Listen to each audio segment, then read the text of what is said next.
এক যোগিনী বা এক পিশাচিনী। রুদ্রজামল তন্ত্র মতে যাকে 64 যোগিনীর এক যোগিনী, সাক্ষাৎ শক্তির এক রূপ বলা হয়। আবার ভূত ডামর মতে ইনি হচ্ছেন যক্ষিণী। ইনি হলেন পিশাচদের এক বিশেষ ভাগ। বৌদ্ধতন্ত্রেও তার উল্লেখ আছে। নমস্কার, Saraswat audio and other art ফর্মসের গল্প পাঠের বিভাগে আমাদের আজকে আপনাদেরকে বলবো এক যক্ষিণী ও পিশাচিনী ভয়ঙ্কর সাধনার কথা। কে ইনি? ইনি হলেন কর্ণ পিশাচিনী। কোথা থেকে এই পিশাচিনী আবির্ভাব? বলা হয় শাপগ্রস্ত দেব দেবীরাই কর্ণ পিশাচ বা পিশাচিনীতে পরিণত হয়ে যায়।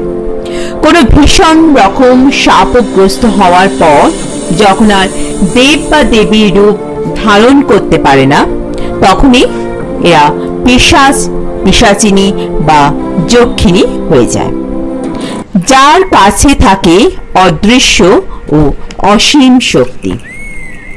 কর্ণ পিশাচিনী এক অসীম শক্তিধারী স্ত্রীরূপ, এক ঋণাত্মক শক্তি।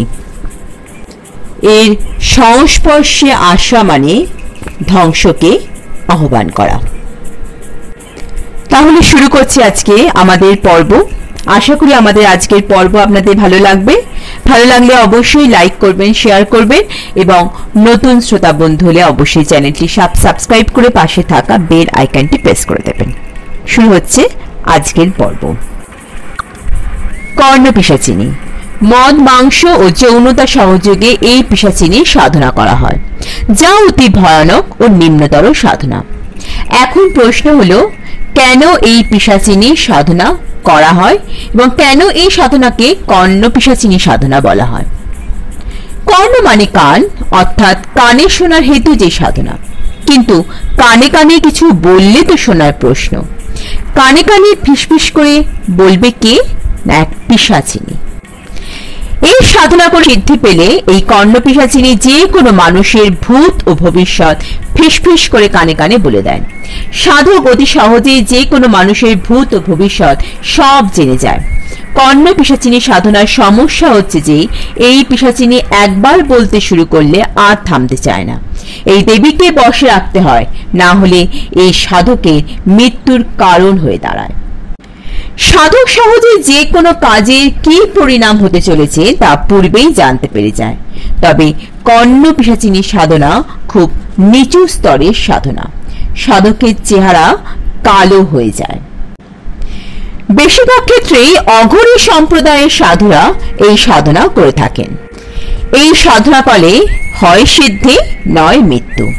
আর যদি কর্ণ পিশাচিনী বিরূপ হয়ে যায় তবে সাধকের মৃত্যু অনিবার্য এবং সেক্ষেত্রে সাধকের প্রেতলোকে স্থান হয়, যাকে দ্বিতীয় নরক বলা হয়। এই সাধনা করার কথা বা কর্ণ পিশাচিনী আগমনের সংবাদ গুপ্ত রাখতে হয়। কেউ যেন না জানতে পারে এই সাধনার ব্যাপারে।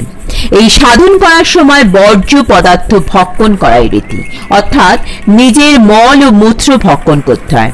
একটু তেল বা ঘিয়ে প্রদীপ জ্বালিয়ে মন্ত্র সাধনা করতে হয়। সাধনার সময় হাতের আঙুলগুলি তেলে চুবিয়ে রাখতে হয়। মন্ত্র উচ্চারণ করতে করতে একসময় উলঙ্গ পিশাচিনী এসে হাজির হয় এবং যৌন সম্পর্ক স্থাপনে আগ্রহী হয়। আর যৌন সংযোগের জন্য উলঙ্গ পিশাচিনী জোড়াজড়ি করতে থাকে, যৌন কামনায় বশবর্তী করে ফেলে। সাধকের লিঙ্গ পিশাচিনীর যোনিতে প্রবেশ করে এবং সাধক পিশাচিনীর সাথে সম্পূর্ণরূপে যৌন ক্রিয়াতে নিমগ্ন হয়ে পড়ে। এই সময় সাধকের যদি বীর্যপাত ঘটে তবে নিশ্চিত মৃত্যু। বীর্যপাত ঘটলে পিশাচিনী তার নিজের মাথা কেটে ফেলে এবং এমন সব দৃশ্য দেখাতে শুরু করে, তখন সাধক আত্মহননের পথ বেছে নিতে বাধ্য হয়।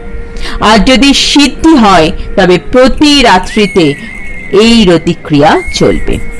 যদি পিশাচিনীকে স্পর্শ করা এখানে নিষিদ্ধ। পিশাচিনী অন্য কোনো নারীর সাথে সম্পর্ক স্থাপন করতে দেবে না সাধককে। করলে তাকে মেরে ফেলে। একদিনে এই সাধনা হয় না, দিনের পর দিন ধরে রাতের সময় এই সাধনা করতে হয়, শ্মশানে বা কোনো ফাঁকা জায়গায়। এই সাধনা করতে করতে হঠাৎ একদিন কানে এক নারী কণ্ঠ শুনতে পাওয়া যাবে। তখন বোঝা যাবে পিশাচিনী সাড়া দিয়েছে। তারপর সে সামনে এসে হাজির হবে। এই সাধনায় সাধককে প্রথমে আধ্যাত্মিক হতে হবে, তারপর আত্মা জাগরণ ঘটাতে হবে। আর এই আত্মা জাগরণ ব্যাপারটি মোটেই সহজ নয়। আধ্যাত্মিকতা থেকে জাগরণ ব্যাপারটি মোটেই সহজ নয়। তবে এই প্রক্রিয়াটি গুরুর কাছে শেখায় পরম্পরা। তবে এই জাগরণ ভিতর থেকে ঘটে ও তা এক জন্মে নাও ঘটতে পারে। আর একবার হলে সেই সৌভাগ্যের অধিকারীকে গুরুর সংস্পর্শে থেকে নিজেকে আরো শক্তিশালী করতে হবে। সাধনা করতে করতে সাধক একদিন ভূত দর্শন করতে সমর্থ হবে। যদি সে ভূত দেখতে না পারে তবে কর্ণ পিশাচিনীকেও দেখতে পাবে না। তখন এ সাধনা কেন, কোনো সাধনা করাই বৃথা।